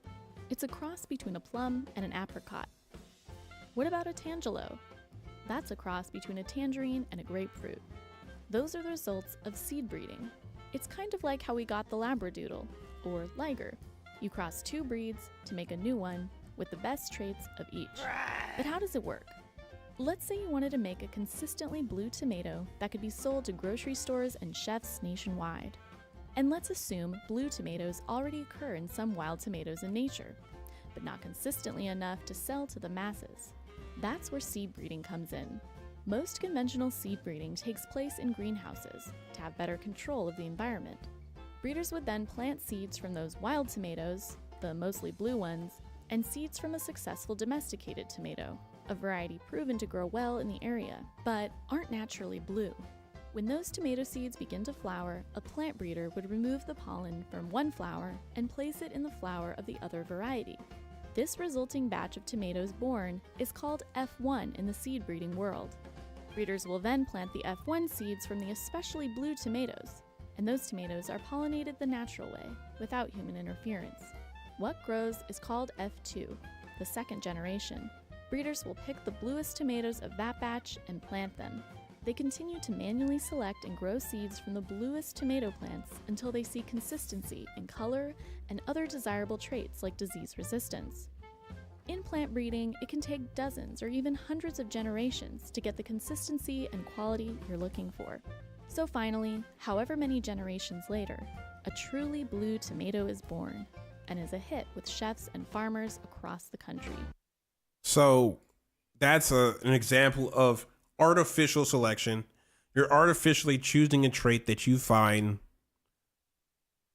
desirable, and you're allowing that trait to survive and reproduce over time, and you end up getting that trait isolated out of the population. And that's, that in this particular case, a blue tomato, right? But if we're talking about any trait that exists in nature, it becomes an arms race, right? If a lion becomes faster, than the slowest gazelles are the ones that are the most likely to die, right? And the fast ones are the ones that are more like, because you don't have to be the fastest gazelle, you just have to be faster than the slowest gazelle. So the fastest gazelles get to outrun the lions and survive and reproduce, and also maybe some other traits. Maybe they're nimble so they could break their ankles, whatever it is. Maybe they're more aware, so they start running quicker and they get up to speed faster, and they see them through the grass, whatever it is. But they just start developing traits. Maybe they become poisonous, whatever it is. I'm not saying they become poisonous because they need it to become poisonous. It's not because they tried really hard and like, I just want to become poisonous, please. No, it's just like if there was a random genetic mutation or trait that emerged from the population that'll, through random mutation or through the combination of genes between the mother and the father that led to a novel expression of a phenotype that led for one of them to become poisonous. And like, I don't know if that would help immediately, because like the lions would still, like, most of them aren't poisonous. So I don't think it's very helpful when you're the one poisonous gazelle. They still gonna eat you. So it's not like you get to survive and reproduce more effectively. But if you all were poisonous, maybe they just avoid you as a food source. I don't know. But that's beside the point.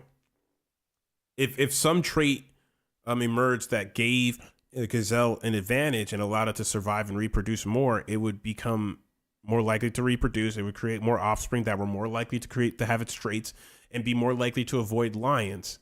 And eventually, maybe the lions eat all the other types of gazelles because they're so easy to eat, and these ones are so hard to eat. And then the lions start going hungry, and they're not able to catch these new super fast gazelles. But, the ones that are fast enough to catch those really super fast gazelles, they survive and reproduce, and they're able to create children. And it goes on and on like that. Anyway, my point is, and those are just natural selection pressures, right? One needs to eat one to survive. One needs to survive the other one trying to eat it to reproduce. And they're both in an arms race for speed, awareness, health, resistance from pathogens. All that stuff affects their ability to survive and reproduce. So for him to say there's no evidence for evolution, it's like crackpot insane to me that a grown man of 50 whatever years went his whole life saying that with confidence as if he knew what the fuck he was talking about. To me, that just it just like it blows my mind. But let's continue. In what sense? Well, in the most basic sense, the idea that, all life emerged from a single cell organism and over time, and there would be a fossil record of that, and there's not. That's also insane. Like it hurts my head because like I am not like I don't know. I'm not, what do they call it? Archaeologist.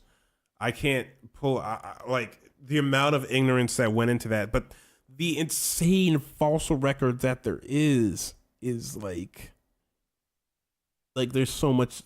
It's like there's so much of a fossil record of things that really suggest that the fossil record that we did evolve.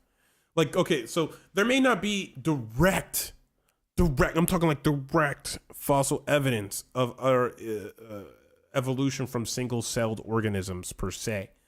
There's not like direct, like you can see it like here in this rock, it shows that we evolved from single-celled organisms. Because single-celled organisms don't leave fossils that we can, like, that's part of it, right? Like when you die, even as a human, and your bones are left, like a lot of the cells that make you up are like they die and they decompose. But a lot of the other things, like our bones, are replaced. And by the way, like the bones that when we retrieve fossils, it's not really like the bones. It's some other stuff that's left. I don't remember exactly what it is, and I'm not going to try to remember because I'm not an archaeologist. But in terms of the cells themselves, there's no cells left. The cells all die and they go away. So like it's kind of like an impossible ask, but what we can see is the different types of like single-celled organisms that exist today and how they're related and how they exist and how some of the anyway. It's so like the level of ignorance that this man has, and also the cell. We could see the differences between, like, let's say the cells in our body and the cells that exist as single-celled organisms, what they share in common in terms of eukaryotic cells, the more simplistic prokaryotic cells, viruses, how these microorganisms are related and how there's similarities, the fact that mitochondria existed as its own type of cell and that we took it in, that like a lot of our organelles probably exist in that way, considering that there's single-celled organisms that are like there's different types of structures in cells that already achieve those functions. Gene transfer between single-celled organisms. There's like a lot of evidence to suggest that, first of all, cells are like the most simplistic and easiest, like they're the most simplistic form of life. So it just makes the most sense that we came from the most simplistic form of life. Like it seems like it would be a good like starting block in terms of where multiple celled organisms came from. Maybe a whole bunch of singular cells got together and became multiple cells that had like an alliance that had the same goal of surviving and reproducing. It's more logical than anything, and he doesn't want to employ logic, so I can understand why he missed that step. And There's not a fossil record of transitionary species, like species that are adapting to its environment. there's and they tons develop- of record of Right. adaptation, and you see it in your own life. I mean, I have a lot of dogs. I see adaptation in dogs. Sorry, he's saying adaptation. I'm just wondering what he means by adaptation if he's not talking about natural selection, which is the means by which evolution exists. I'm just wondering so hard what the fuck he could be talking about. It's like, it hurts my head because what is adaptation if not the natural selection, which is the mechanism by which evolution happens? What is he talking about? You know, through the Sure. litter to litter. But no, there's no evidence at all zero, that, you know, people, you know, evolve seamlessly from a single cell amoeba. No, there's not. There's not. What, you think? Why? Because you said it like with confidence that's true? Like there's like fields of science that literally show how that's okay. I'm just gonna slow it down. There's no chain in the fossil record of that at all. And that's why you don't actually hear people, you hear them make reference to evolution because the theory of adaptation is clearly, obviously true. But Darwin's theory's totally, that's why it's still a theory almost 200 years later, you know. What is he talking about? Like literally, it's like hurting my head. Like adaptation, but there's no fossil record, human evolution. Let's take a look. If there's none, there's no like Australopithecus. There's no Homo erectus. There's no Homo florenensis. There's no there's no Neanderthals. There's no divergent evolution. None of this exists.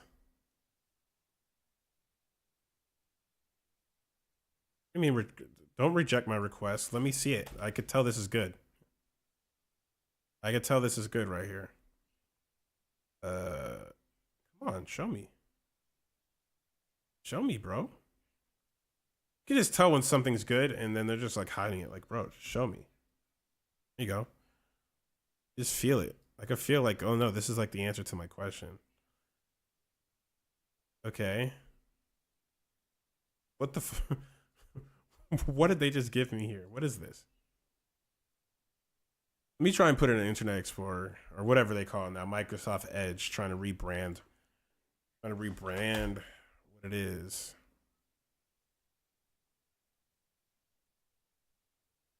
I'm good.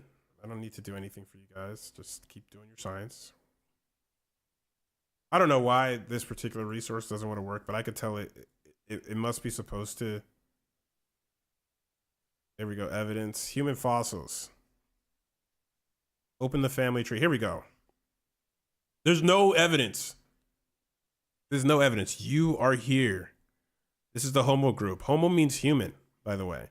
This is literally, and what did I, oh, come on, bro. Yes, there, okay, here we go. Homo florinensis. You see, y'all think I don't know what I'm talking about? I know what I'm talking about. Homo sapiens, which is us. Homo neanderthalensis, that's Neanderthals. Homo what, y'all can read. Y'all see what it says, okay? Homo erectus, I said. Homo habilis, I forgot about them. Homo rudolfinensis, and I don't even know about this one. But these are our most closely related ancestors. Some of them, I think, we probably were like, whatever. Like basically, we all had like probably the closest,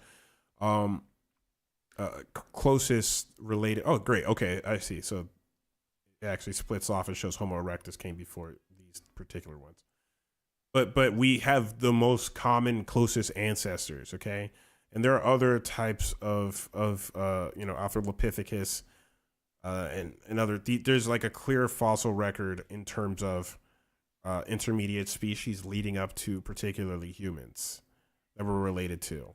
Some of them we share common ancestors with more recently, and some of them we don't. And I'm not, once again, not an archaeologist. If Tucker Carlson wants to learn something, he should go watch a Nova documentary or something like that. But to say that there's no evidence is reckless language. Like people, I guess, like people want to hear, here we go.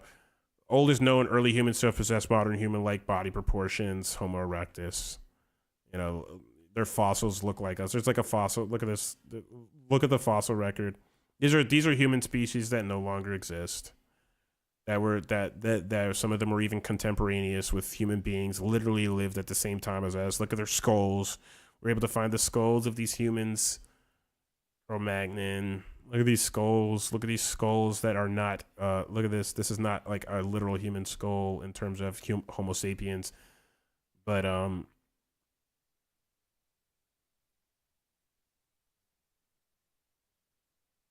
but of other types of human species that came before us. So to say like recklessly again that that there are no, like, there's no evidence. It's just literally a reflexive speak. I have no idea what he's talking about. No, we have not found that at all. And I can't even guess. I mean, I have my own theories on it, but they're not proven. What are your theories? I would love to hear God-created your fucking people, theory. Distinctly. God created people distinctly. But what about the other humans in the fossil record? Like, what do you say about those skulls and body parts that aren't from Homo sapiens but a different species? What do you have to say about that? And they're carbon dated back millions of years. Like, it's not like it's like some dude who died yesterday. You got to dig through tons and tons of soil because of the sedimentary rock that built on top of those fossils to actually determine, to get to those human fossils and to carbon date them, or to determine by the depth of how deep they are in the fossil, in the earth, to determine actually how old they are. But whatever. You're the archaeologist. I should take my advice from Tucker Carlson. And animals. I mean, I think what every person on Earth thought until the mid-19th century, actually. Right, but it's not a new idea. They didn't have computers. They didn't have a general understanding that we have today of the process. Do you think we understand more now? Yes. Really? You don't think that we understand more today? We understand way less. We understand so little that... This man is speaking into a microphone. I bet he doesn't know how it works. He's been in front of one all day. He doesn't understand that it's a diaphragm that vibrates and oscillates into a sensitive device that's able to transfer them into electrical signals and take them through the wire. He doesn't understand the waveform. He doesn't understand he probably doesn't understand the rudimentaries of how Thomas Edison was able to create the wax body that was able to record sound. doesn't understand any of that stuff that happened to create that microphone, but he thinks we understand less. He doesn't understand how his clothes were made in a textile mill. He doesn't understand the product that he's using in his hair right now, but he's gonna tell me that he's gonna get in front of over 8 million people on the internet, which he doesn't understand how it works, and say these words that we understand less about the world now than we did at the beginning of the 20th century. We're actually sitting here allowing like a bunch of greedy, stupid, childless software engineers in Northern California to like flirt with the extinction of mankind. So no, previous generations would be like, what? No, stop. And we're not doing that because but they wouldn't have done that even with the nuclear bomb. I mean, obviously. I'm so glad he changed the subject. You see, he steps away from that, but it's also like hearing him talk about that and say that there is no evidence of evolution and like say it as if like everybody knows it.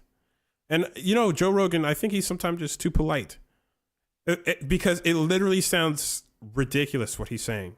It's literally something that somebody who doesn't understand science would say. Like, I guess he lives his life from personal relationship to personal relationship in terms like I think he just engages with people, and that's where his skill in life comes from. That's where he's been able to do what he's been able to accomplish. But, you know, I don't think that, you know, that type of comprehension or that level of scientific literacy has any place on a platform like this. And that he should be checked on that. I think that backing away from that, maybe it's because he just wants to be good friends with Tucker Carlson. I don't know. I don't know what his motivations are. But backing away from such a, like, I don't even know the word to describe it. There are many words that come to my mind. Obtuse. Claim like that, I couldn't do it. I couldn't sit there and be like, well, you explain to me the fossils that are there. Somebody got to explain this to me. Someone's got to explain to me how this guy believes the way he believes. The Manhattan Project was done in secrecy, but they wouldn't have stopped it because the imperative of getting this weapon before Hitler got the weapon was what it was. Well, Hitler on was kind of everyone's mind. done by then. The Russians had pretty much extinguished any hope that would continue. But not but at no, the but beginning we were, of you know, the we were in the project. middle of the logic of war. At the commencement of the Manhattan Project. For sure. But the logic was the same, and it was, you know, 4 years of got to beat the other guy, got it. And I don't mean to sound too judgmental about the bomb. I know why they built it, okay? But you just wonder why nobody in the middle of that thought, is this really a gun? People thought it. People thought it. Did. Yes, I mean, did. Oppenheimer himself.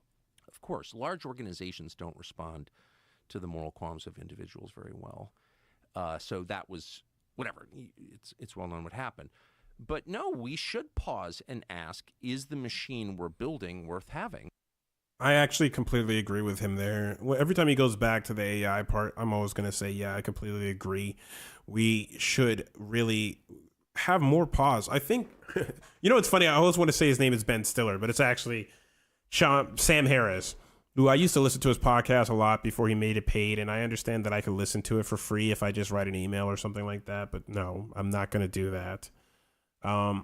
Because he's really smart, even though sometimes some of the things he says, especially around when he talks about Muslims, I think that he has some things that he says that make me go like, hey, I'm not on the same page as you just in your approach. But Sam Harris,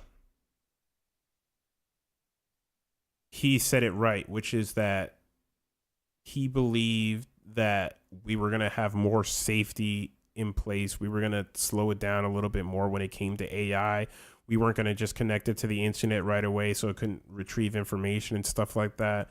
And that really smart, circumspect people were actually going to evaluate artificial intelligence before it became something that the public could use. And that we just blew right past that. It's already connected to the internet.